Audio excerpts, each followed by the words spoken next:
What's going on, everyone? It's your boy Savvy, and welcome back to the Savvy Show. Hope you guys all having a good time, and I'm glad that you guys are tuning in because I am excited to get into this SCP. So this one, I think I watched a few so far. So I think with the common name, which is just the Old Man, I think it might allude to maybe a really strong SCP. Because when you think of Old Man, you're like, okay, Old Man is nothing too crazy. But remember last time, young girl, and she was actually really powerful. Come on. So I think this is going to be a really powerful one. And this is SCP-106, the Old Man. So I'm intrigued with this one, and I know I'm going to do a follow-up, well, per se follow-up video. There's another video that says the young man, origins of like the old man of SCP-106. So I'm looking forward to that probably after this video, because if this is really good, I'll definitely go in to see that. I don't know if it's a part 2, but it's just another variation of the origins of this SCP, hopefully, and it's another animation. And talking about animations, there's a few of you guys still asking me when I'm going to cover other SCPs that go more in depth. I said in multiple videos I will cover them later down the road. I would like to get through all the animations I want to watch, because when I read like the in-depth ones without any animations, I like having a picture of what I am reading or listening to.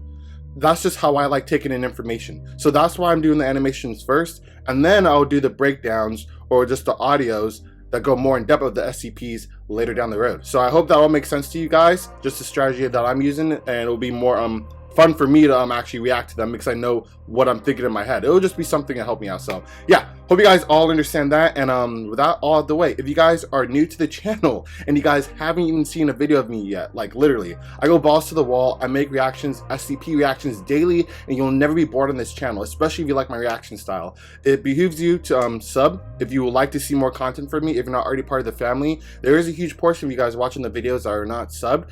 So hopefully this video will make you have that jump to hop on in. The train has stopped. We're about to go cruise, so let's get it popping together, guys. And remember, while we're cruising through, smash the sub button. Don't leave me hanging, man. So, yo, with that all out the way, I don't want to waste any more time, guys. Let's get this show started.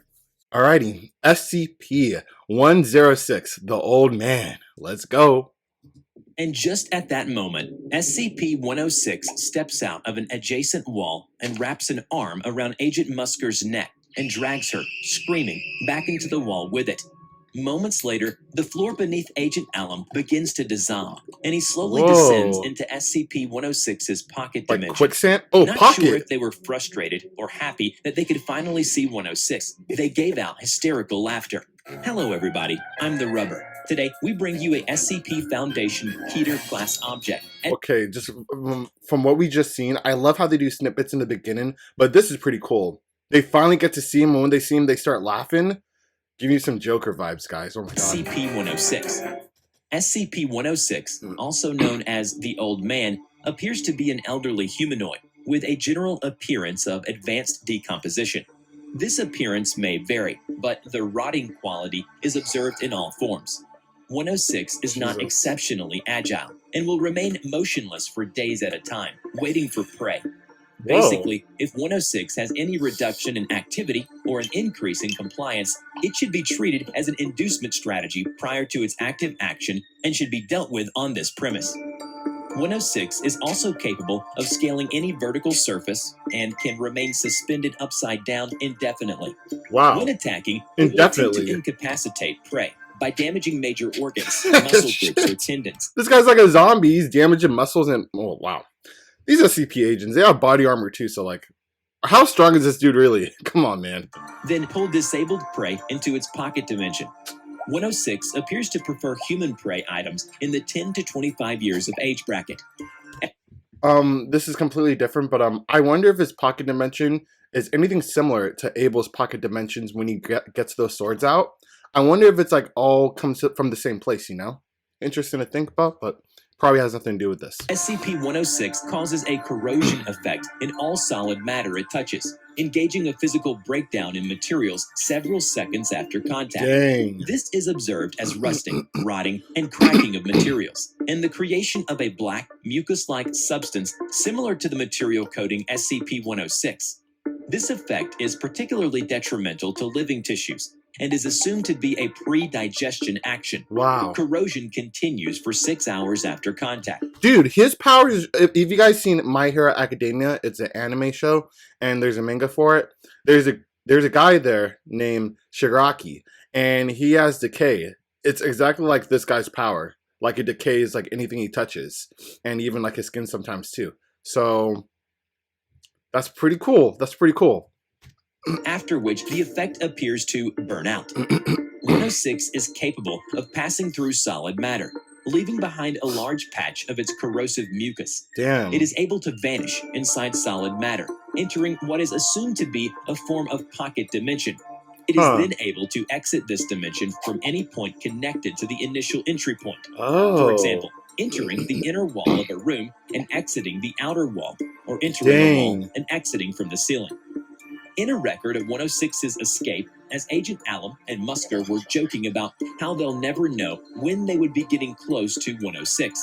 And just at that moment, SCP-106 steps out of an adjacent wall and wraps an arm around Agent Musker's neck and drags her, screaming, back into the wall with it. I wonder if he's putting, like, I wonder if he knows exactly where he's placing these extra pocket dimensions.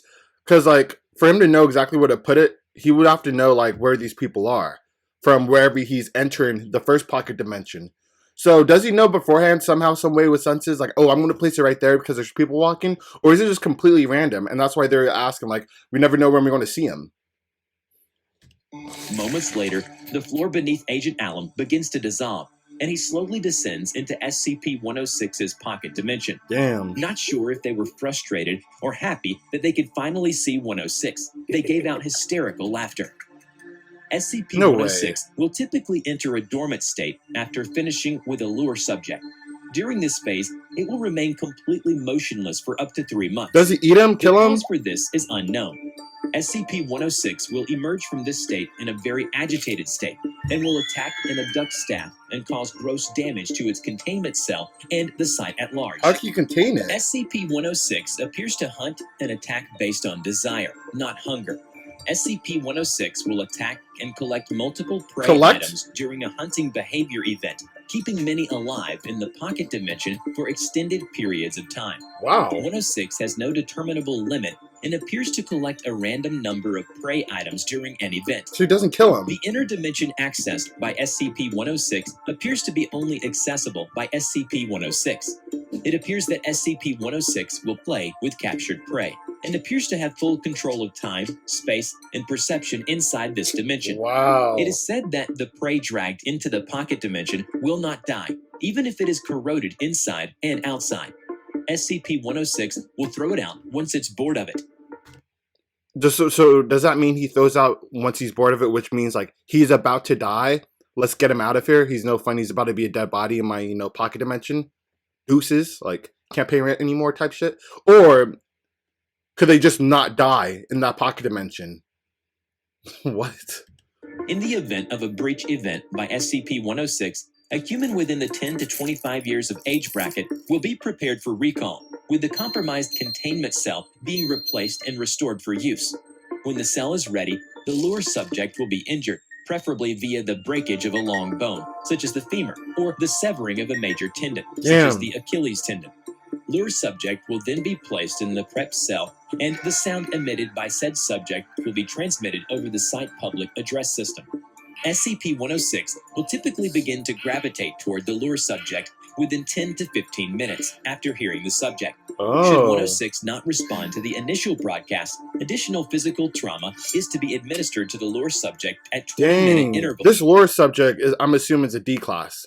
They probably said it earlier, but I'm just assuming, hopefully it's a D class. Until 106 responds. This is a picture of a Foundation personnel after being released by 106. This person disappeared for 2 hours and lived an hour after his release. Oh my god. I hope you enjoyed today's video. Okay, that brings me to my point, an hour after he was released. So I really think it's the case where he is throwing these guys out because they're about to die in his pocket dimension. So I don't think it's a way where no one could die in that pocket dimension. I think he's just kicking them out right when they're on the verge of dying. That would make the most sense. And this dude's interesting. We didn't get any information about why he's collecting them, why he's not eating them, what does he need to fuel himself. There's like so many things that makes you question his motives. And one, how did they contain him? Because these pocket dimensions, I feel like there's no limit. Like, if he's contained, oh, let's put a pocket dimension in someone outside, like, you know? So it's interesting that they got him in this facility for one thing. But that being said, it was a great video. This guy, I figured he'd be more than what meets the eye than just some old, decrepit old man. So this is pretty cool. It looks like he has a lot of potential because with those pocket dimensions, man, he controls time and gravity and everything. So this is dope. So if you guys enjoyed this reaction and this experience with the kid, please remember to smash that like button and also smash the sub button if you're not already part of the family. Like I said earlier, there's a few of you guys not subbing, but you're watching the videos. Please make this video the time that you join the family for sure. So with all of the way, I hope you guys all enjoyed this. And unfortunately, that concludes today's episode. But like always, I'll catch you guys on the next one.